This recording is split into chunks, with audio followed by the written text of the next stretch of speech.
There is a moment, and it doesn't look dramatic. No shouting, no final argument, no grand exit, just silence. That's the moment everything changes for an empath, because for most of their life, an empath is conditioned to believe that connection equals survival.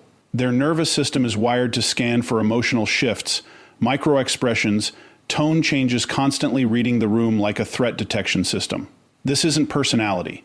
This is biology. Studies in neuroscience show that highly empathetic individuals often have heightened activity in mirror neuron systems, meaning they don't just understand emotions, they absorb them. And that's where the damage begins. Because when you absorb everyone else's emotional chaos, you slowly lose access to your own. So the empath adapts. They become the fixer, the listener, the one who understands everyone except themselves. And here's the dangerous part: the brain rewards this. Every time they soothe someone, avoid conflict, or sacrifice their own needs, they will be more likely to be able to help you. The brain releases small amounts of dopamine and oxytocin chemicals linked to bonding and reward. So now, people-pleasing isn't just a habit, it's an addiction. But addiction always comes with a crash. And for the empath, that crash looks like emotional exhaustion, chronic anxiety, and a deep, unshakable feeling of being unseen. This is the breaking point. The moment where the empath realizes something that most people never do. Not everyone deserves access to you, and peace is not something you find, it's something you protect. Now here's where the shift happens. Instead of asking, how do they feel? The empath starts asking, what is this costing me? That question rewires everything. Because now, the brain moves from emotional reactivity to cognitive awareness. This activates the prefrontal cortex, the part of the brain responsible for decision-making and self-control. And suddenly, the empath is no longer operating on emotional impulse. They're choosing silence over explanation, distance over drama, peace over people. And to others, it feels cold, but it's not cold. It's regulated.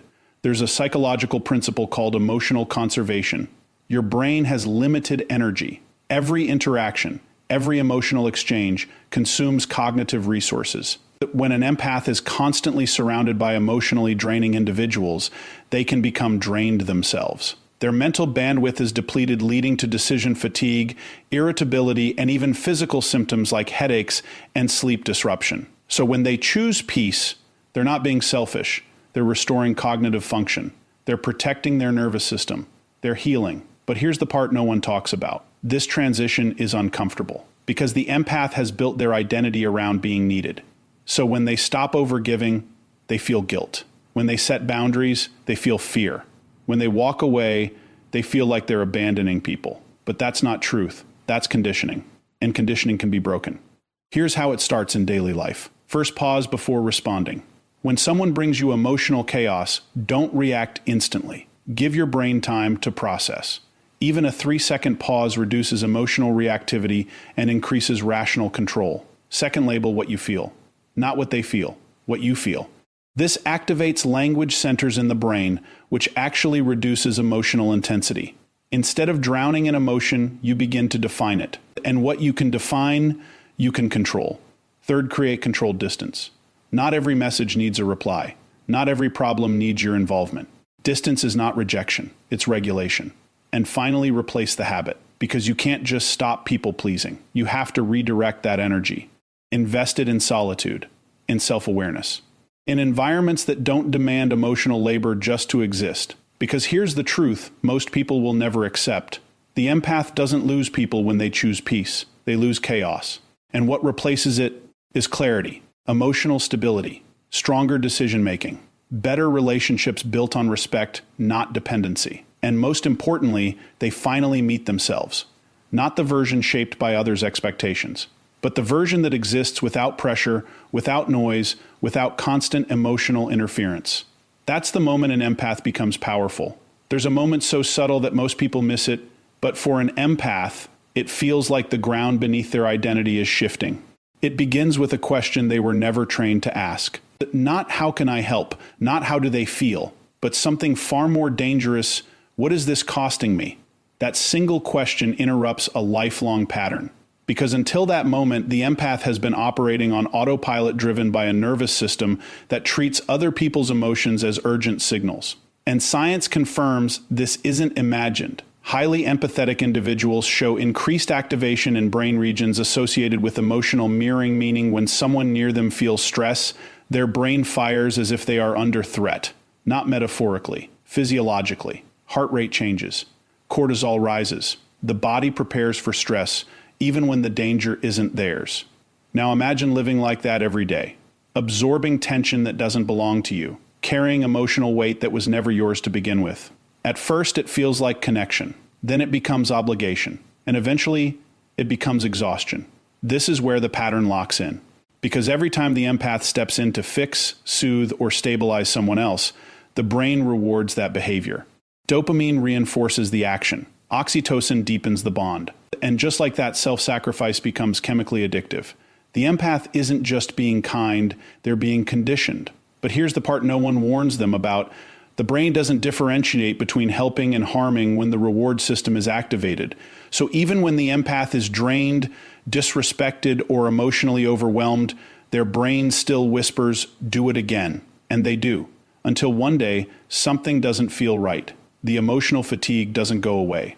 The anxiety lingers longer than usual. The need to withdraw becomes stronger than the need to connect. This is not weakness. This is neurological overload. Studies show that chronic emotional stress without recovery can shrink the brain's capacity for regulation, specifically impacting the prefrontal cortex, the area responsible for decision-making and self-control. At the same time, the amygdala of the brain's fear center becomes more reactive. So now, the empath is trapped in a loop, overfeeling, overgiving, overreacting, and slowly losing control, until that question surfaces again: what is this costing me? This is the interruption, the moment the autopilot glitches. Because that question forces the brain to do something it hasn't done in a long time: evaluate, not emotionally, logically. And when logic enters the system, everything changes. The prefrontal cortex activates. Impulse slows down. Awareness expands. And for the first time, the empath sees the pattern instead of living inside it. They start noticing things they couldn't see before. How certain conversations leave them drained for hours. How some people only reach out when they need something. How their own needs have been consistently postponed, ignored, or silenced. And here's where it gets uncomfortable. Because awareness doesn't feel empowering at first. It feels painful. It feels like betrayal. Not from others, but from themselves. Realizing how much they've given away. How often they've said yes when they meant no. How deeply they've abandoned their own boundaries to maintain connection.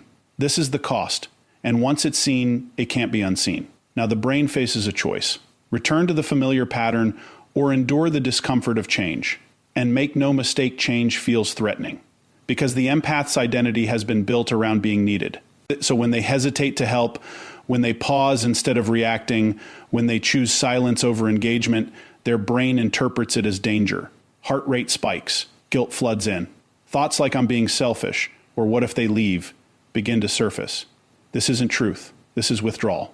The same way the body reacts when breaking any conditioned behavior. But here's the breakthrough. If the empath can stay in that pause just a few seconds longer than usual, they begin to reclaim control. Research shows that even a brief interruption between stimulus and response reduces emotional reactivity and strengthens cognitive regulation. In simple terms, the pause is power. And in that pause, a new pattern begins to form. Instead of absorbing someone's stress instantly, they observe it. Instead of fixing the problem, they question their role in it. Instead of saying yes automatically, they consider the impact. And slowly, something remarkable happens. The emotional intensity starts to decrease. Not because the world has changed, but because their brain has. Neural pathways that once reinforced overgiving begin to weaken. New pathways centered on self-awareness and control start to strengthen. This is neuroplasticity in action, the brain rewiring itself based on new choices. And with each repeated pause, each conscious decision, each moment of self-consideration, the empath becomes less reactive and more intentional. But the real transformation isn't just in behavior, it's in perception. They no longer see emotional chaos as something they must fix. They see it as something they can choose to engage with or not. That distinction changes everything. Because now, empathy is no longer a vulnerability. It becomes a filter, a tool, a controlled response instead of an automatic reaction. And this is where the power returns. Not loud, not aggressive, but precise.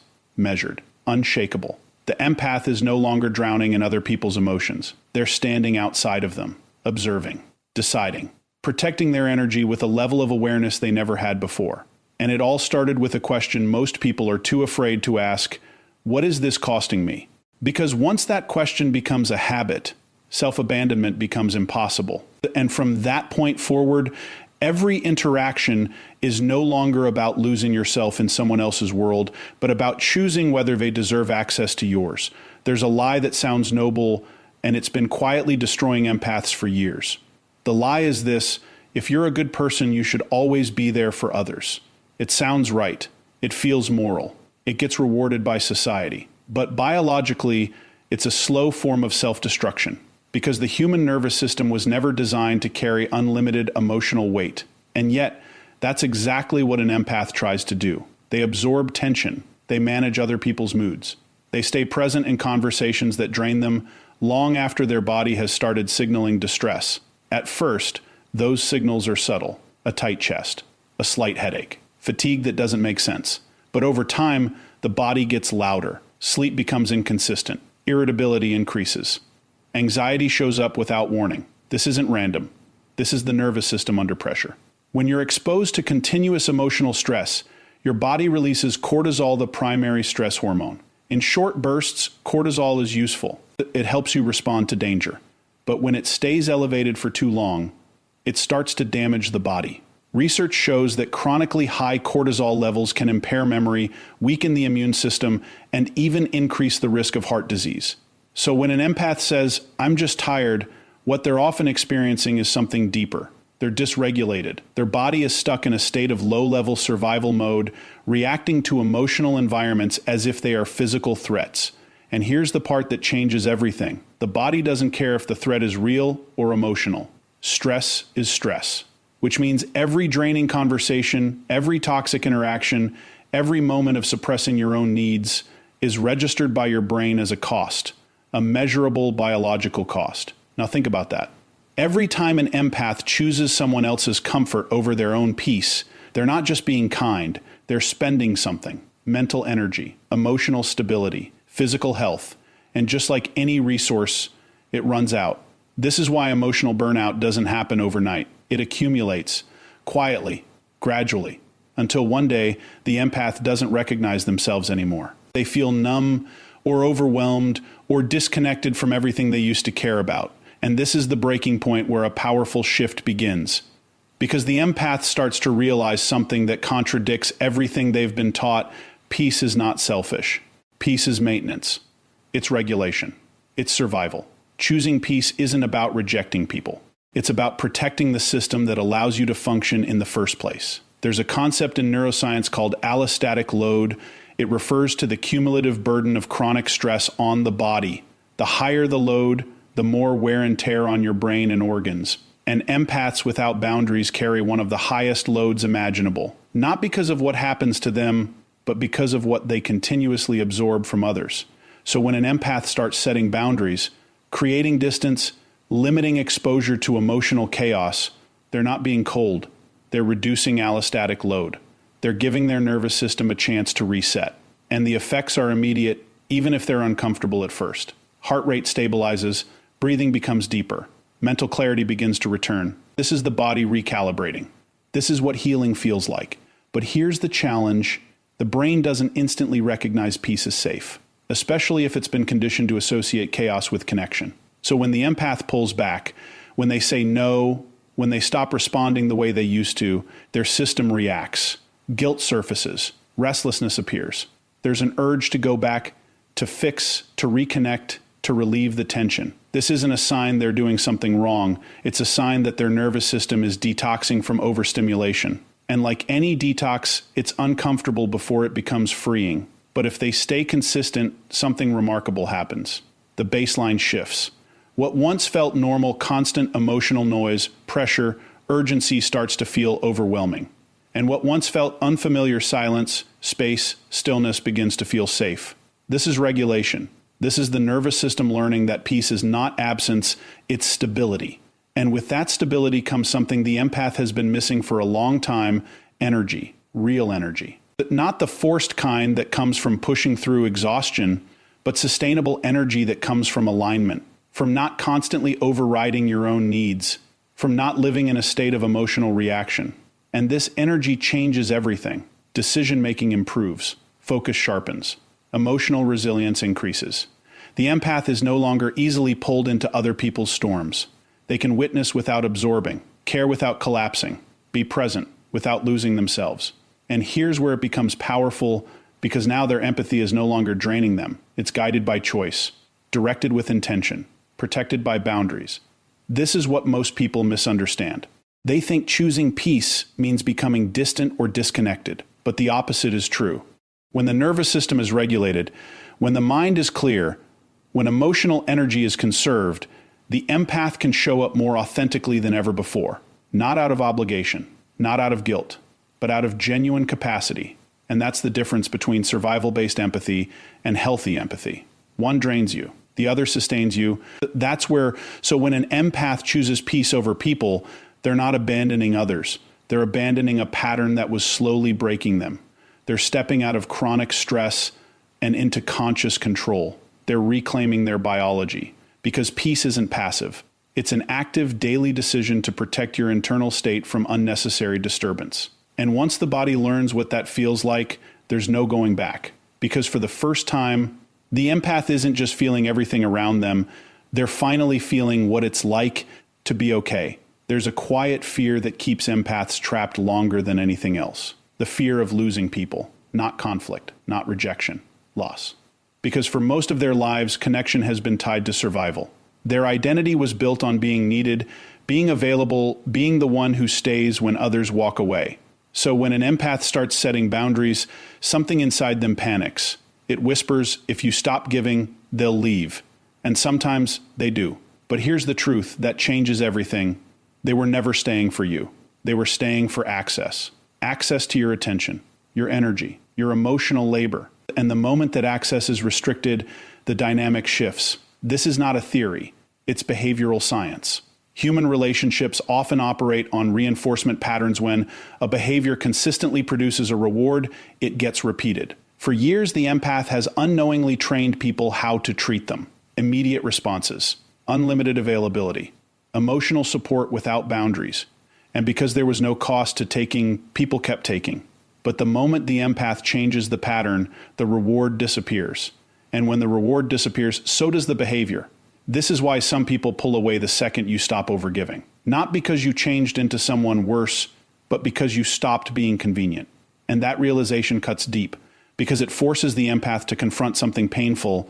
Some connections were never built on mutual respect.